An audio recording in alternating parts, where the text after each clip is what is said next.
And I was thinking about the reversal of energy of words and how first there was life and life created the word. There can be no words without life. So it seems kind of backwards to say that words created the world, but words definitely didn't create life. Life created the word. I remember once being in an altered state of consciousness with a friend, and it was during that first experience, and I was really, really, really high, and I was looking at this book that we were kind of reading together, and all of a sudden the words were backwards, and I was thinking, oh my god, everything's backwards. And then I had one of those panic attack feelings like I was dying. I had many of those deaths during that experience, and that was a really weird one. It definitely felt really powerful. It was almost like when I realized everything was backwards, my friend and I disconnected, and I felt so disconnected. And yeah, it was strange. It's hard to explain. And I wonder about the gravity of words, of the mental health system and society, and the levity of words and self-dialogue and language creation with oneself. So there's the context of society and mental health, and then there's the context one can create with oneself. And going into map consciousness, I definitely experienced a different reality that created different context. So now that I'm in consensus reality mostly, can I create a context that will help me move back into that other dimension and then be actually held by that context instead of trying to make it and understand it as I'm in that state. And that's part of harvesting one's mania, to create that context as something of a container that can hold one in that context when one goes back there. And I remembered an experience I had when I thought I was going to jump off the balcony that time. I was writing a suicide note, basically, and I remember writing it and being crushed by the gravity of negativity. And when I was writing negative things in the note, I remember feeling like this clock ticking down thing, like I was running out of time, and being really captured by this negative energy. And then if I was able to switch that and write positive, loving things, I felt like something was expanding and I had more time. And it felt like an elevation as opposed to being crushed. So in that same way, it feels like if I'm able to expand this positivity, it really buys me more time. Because if I was captured by that negativity right now, I wouldn't have very much time at all until I was dead.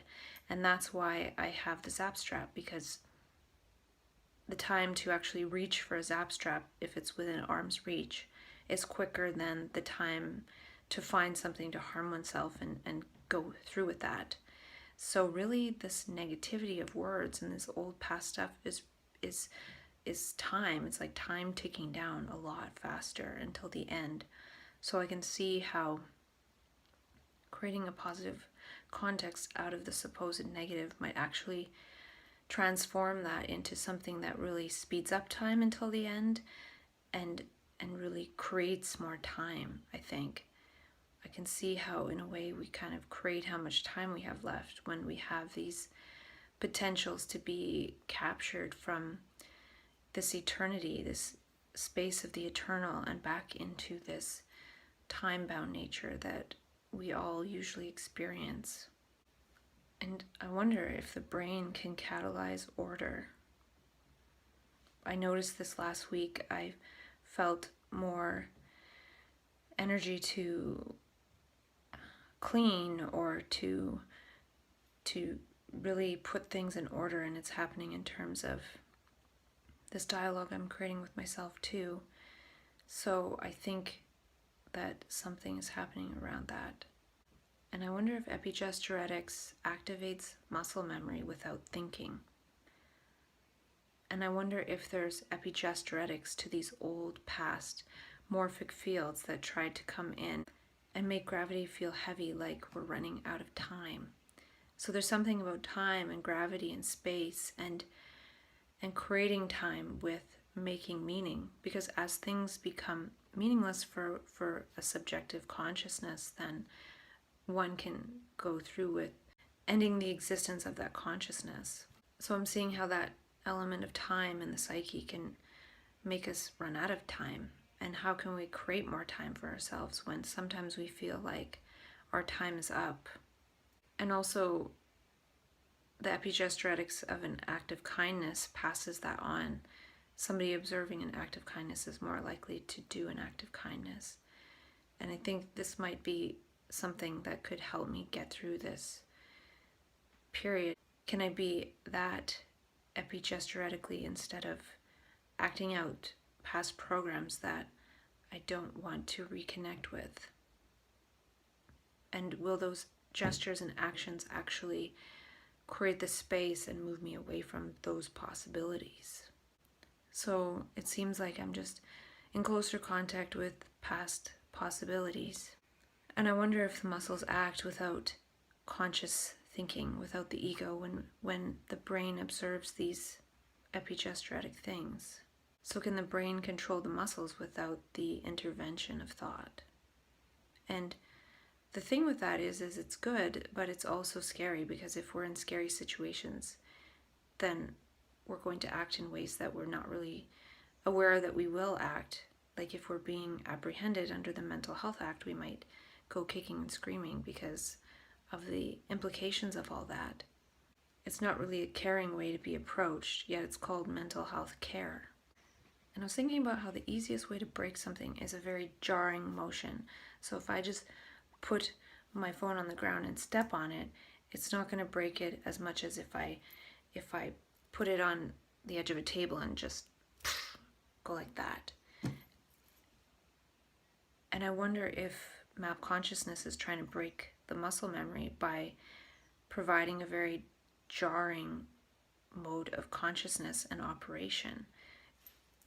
It feels like it's trying to break something or some energy or some flow of energy, and that's why it is so jarring. And anything rigid is not the fluidity, but the fluidity can somehow break this rigidity with a jarring motion. And the moment can be fluid or rigid, but the rigidity can be a gift in that it makes the transparent operating system opaque. So all of a sudden we are aware of our attention or attending to attention itself, and seeing the content of one's consciousness and what that creates, what actions that leads to. Can we be holders of the moment? Can we be containers of the moment? Is map consciousness like experiencing a shift in the tectonic plates of consciousness? Are brain cells kind of like tectonic plates and kind of rigid, and when they start to move, there's this big shift, like a fault line, and then many things come into consciousness that seem to be our fault or our faults, and it's like an earthquake in consciousness that other people can't feel, but they could have an earthquake of their own. And I had another insight that I will read in the spirit of getting through this, and it's related to reading other spiritual stuff without seeing for oneself messes with the brain's flowering, as the brain can't tell the difference between the words and the real. So if I'm reading someone's stuff and creating all these fluffy images in my mind, it might actually feel like I'm there and in that space of consciousness, but I haven't actually created that in my actuality. It's just a bunch of words. And I'm seeing as I'm saying that I've just created a bunch of words with myself in the last year and haven't made much of it in actuality besides embodying self-dialogue. So what other embodiment is there? And I talk about this stuff with myself sometimes, but I forget. So it's really a day-to-day self-creation. So can I move from self-dialogue to self-creation? Can I embody the context I've created, or move in that context and maybe embody something else? Because the context was created in order to move into a different embodiment. So reading the words of another that is not one's reality spiritually confuses the brain. We haven't figured it out for ourselves. We haven't seen it for ourselves. But I am wondering if that creates some context for that other dimension to come in. And then it invites us actually seeing that dimension through the context we've read of others, but then we still have to work towards understanding it for ourselves. So just reading a bunch of words and then becoming in contact with this other dimension doesn't really guarantee that one understands how to move in that dimension. It just means those words might have invited that dimension. But now to actually be able to move in it is something that requires moment-to-moment seeing and understanding. So I've created a lot of understanding for myself by looking back. But what about if I enter that dimension and understanding moment to moment? That's a little bit of a different thing. So there might be a different dialogue that comes out of this embodiment than just sitting and talking about insights. But the sitting and talking about insights could create the context to move in that dimension in a more self-created way, because the context was created subjectively by myself. So reading the words is imagining that we are there energetically when in this moment we are not. But it could be planting seeds. But if we attach the words to our identity and actually think we're there when we're not, it could actually invite that, but it could be detrimental if we don't actually use it as part of our understanding moment to moment, or forget about it and then understand moment to moment. So in a way, all this context I've created could become obsolete when actually moving in that dimension. It might move me into that dimension somewhat, but it becomes obsolete in the moment to moment understanding. And then it became somewhat like a message to me. You can feel like that other person or that movie character when you don't have an identity. You are the moment. Protect your moments and your momentum. So sometimes I feel like I'm talking to myself. Sometimes I feel like something else is talking to me. And then maybe some point will come where something else is just talking through me. And I don't have to talk about myself and past experience. And maybe it's inviting that voice to take over. And if I can get through talking about that mental health stuff, maybe I can just invite it. Maybe I don't even have to worry about purposefully talking about the past. I don't know if I really buy into that. Though that can still be used to inform the future creation. And another thing I wrote to myself, the importance of self-dialogue is staying ahead and outside of the vortex of the gravity of words, memes, by creating one's own context and hearing it in one's own voice, and also seeing it and speaking it, making this energy external through endomimetics.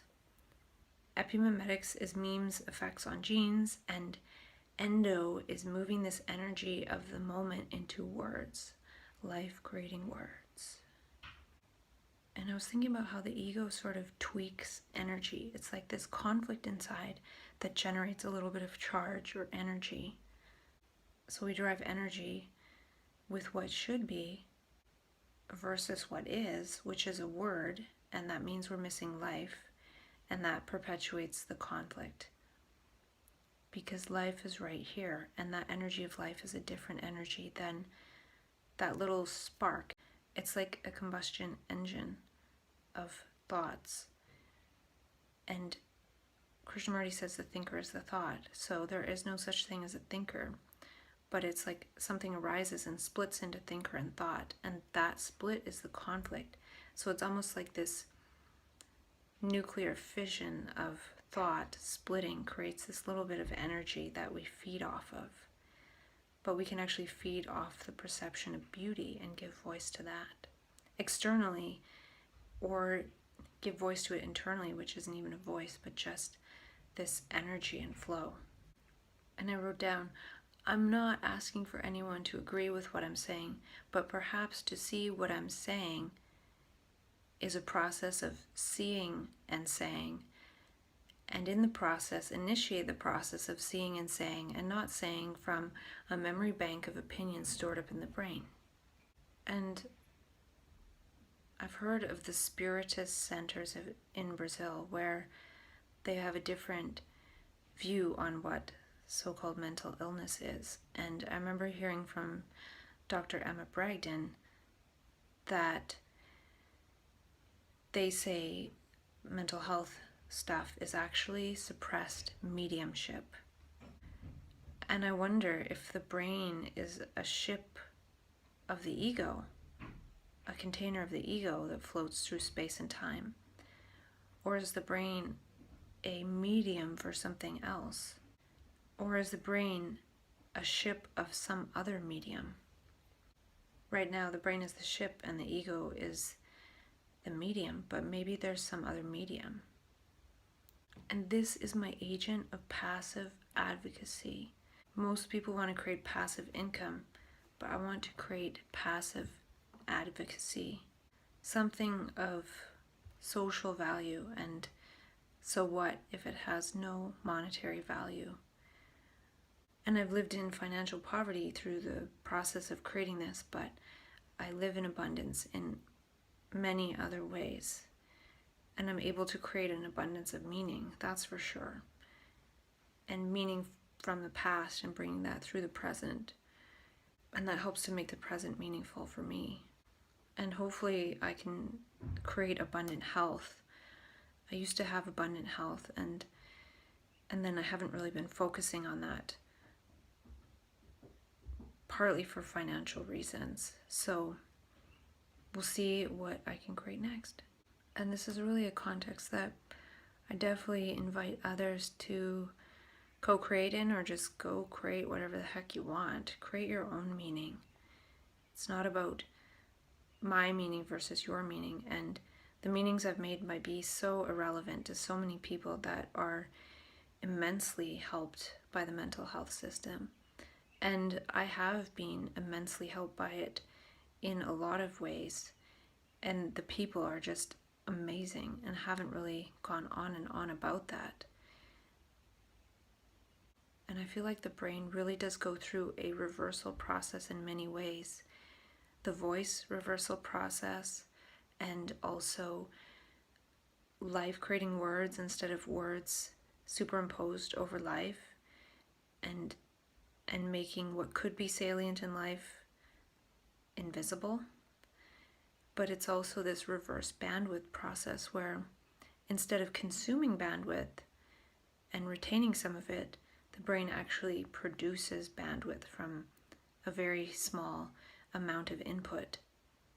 And I remember something about how this is one of the weird things in physics or in science where it's not really supposed to happen, where the amount of energy into something is less than the amount of energy output.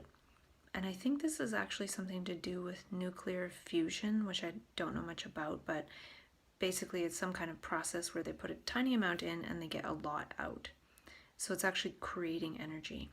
So this process, when the brain reverses how it processes bandwidth, it can see a little bit in reality, like look at a flower petal, and then it might have a big insight into how it works or how it's related to something else, and all of this bandwidth and information comes out. So the brain becomes this bandwidth creator, and from a small amount of light, seeing something, it can create a lot of sound and words, and it translates that energy of light into words and sound and communication and connection and stuff like that, instead of trying to rely on what's already there and filter it through the brain and capture just a small amount. So I feel like that's why a lot of us can become sensitive to noise and sights and too many people and too much information, because we're actually, with every amount of information we take in, we produce a lot more information. So it becomes information overload.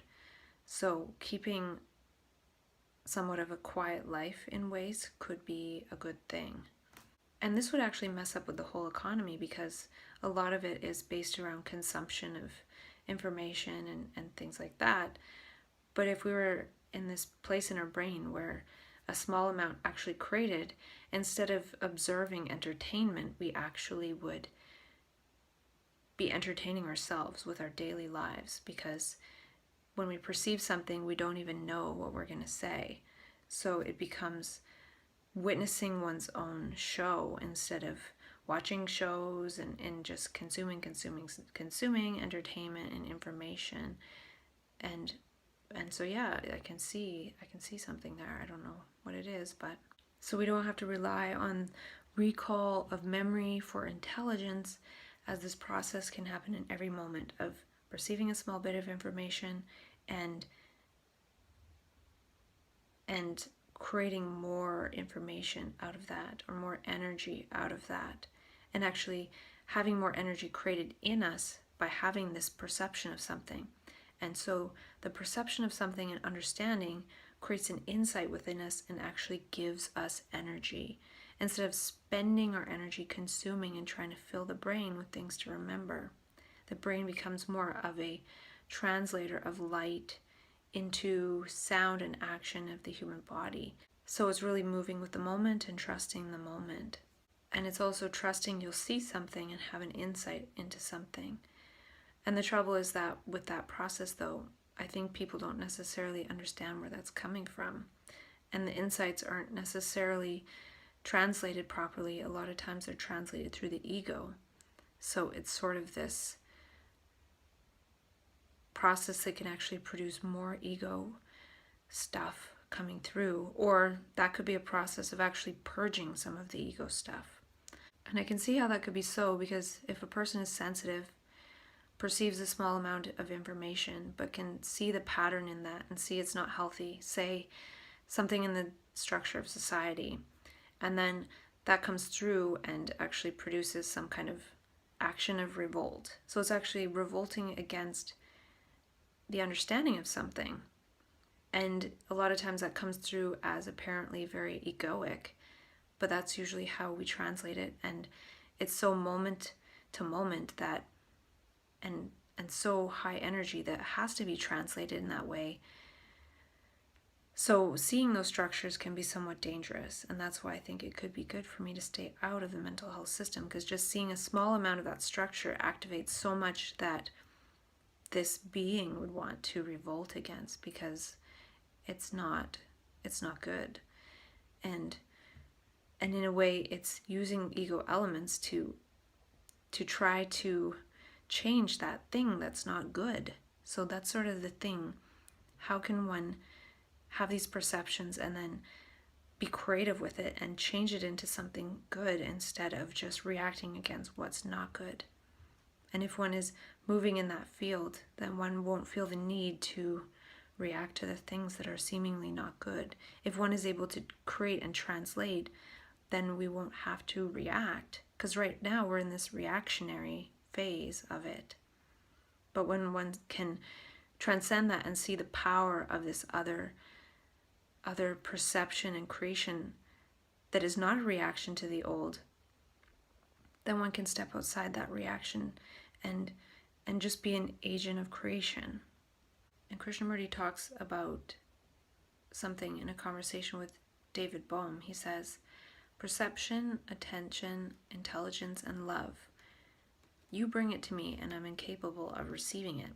He was talking to David Bohm and saying you, as in if David Bohm brought it to him, he wouldn't be able to receive it. And what I'm talking about with this mode of perception, action, based on intelligence and love, it seems like a type of perceptual fusion. So the seeing of some small bit of information or energy is just a seeing of something, actually produces an action through the human being. And that action actually requires more energy than it actually took to see that small bit. So when we're so clear and we can see these subtle things, it produces a lot of energy and action in us that is way greater than the cause, in a way, which is the seeing.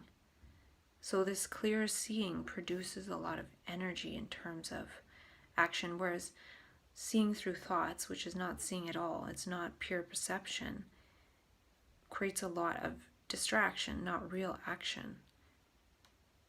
And moving in that field of distraction produces the mediocre lives that most of us have. But when we're really in that clear field of action, a lot of energy and action is created, and that's sort of what happens in map consciousness. We see these bits of information and they produce large amounts of energy in us, and we're moved to take action right now. And that accumulation of perception and action now, and perception and action now, moves us quickly towards a completely different world and life and dimension. And the trouble is that it moves us away from people who are not operating based on that consciousness, so we hit the ceiling of that and then tumble back down for the sake of others.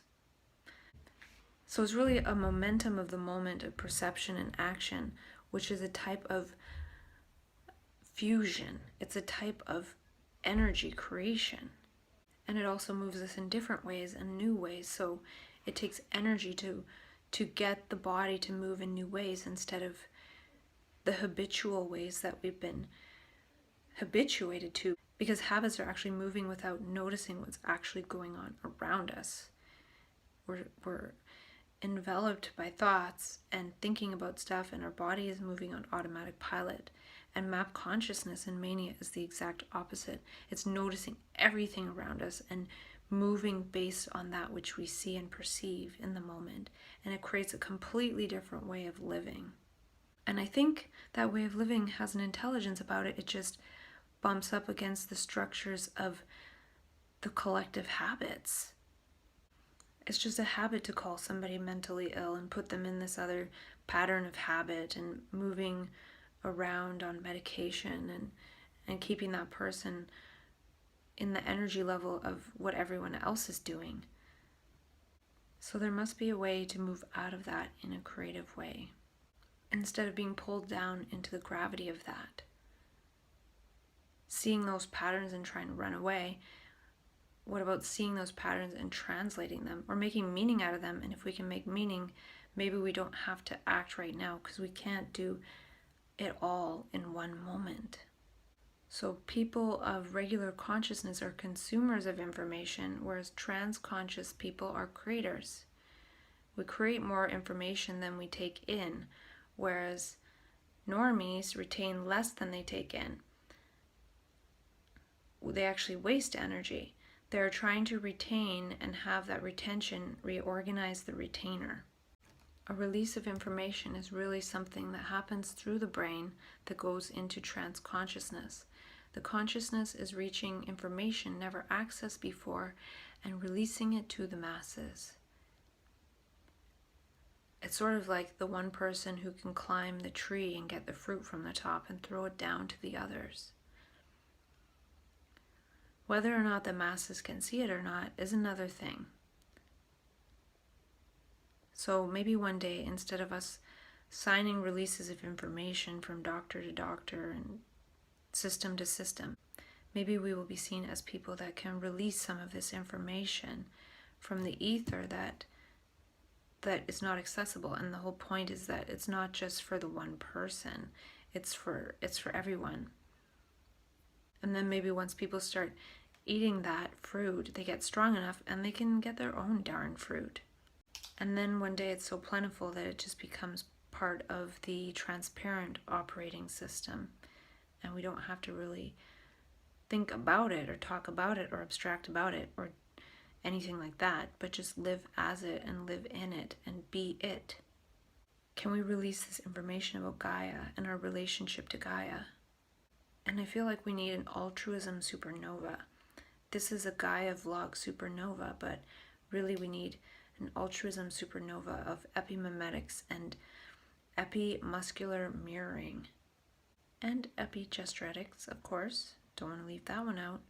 And can we witness the meanings instead of being and enacting the programs? So we might have some content come up in our consciousness, and can we witness the meanings of that but not actually enact the meanings? And can we change the meanings? And that's what I'm doing with this conversation with myself, changing the meanings of mental illness, at least for myself, so then I will move and act in different ways and continue to move away from that and not go back and ask that paradigm for help. And this goes with what I said one time, that I feel like we that can harvest some of this information that other people can't see are actually trying to help other people. And life can create words, but words cannot create life. And we must shed old meanings to be just in touch with the meanings of the moment, and have those meanings of the moment arise, and not old meanings of the past. And those old meanings of the past arise because we haven't translated them. We haven't translated them energetically. They were stored in us energetically because we weren't able to allow it to pass through us, and the things that we see and understand create energy within us, and that's shared instead of coming into us and being stored. And life can create words, but words cannot create life. And I've talked so much to myself, I actually feel like I could lose my voice, but I might just keep going. I probably have another video or two of this self-dialogue, and then I can go on to reading those couple of things, and then I might feel kind of caught up in terms of this leg of the conversation, which I was hoping to finish before the 20th. And if I do, I'll have some days to really see what I want to do, if I want to start releasing some of the conversation as I get closer to the 20th. We'll see.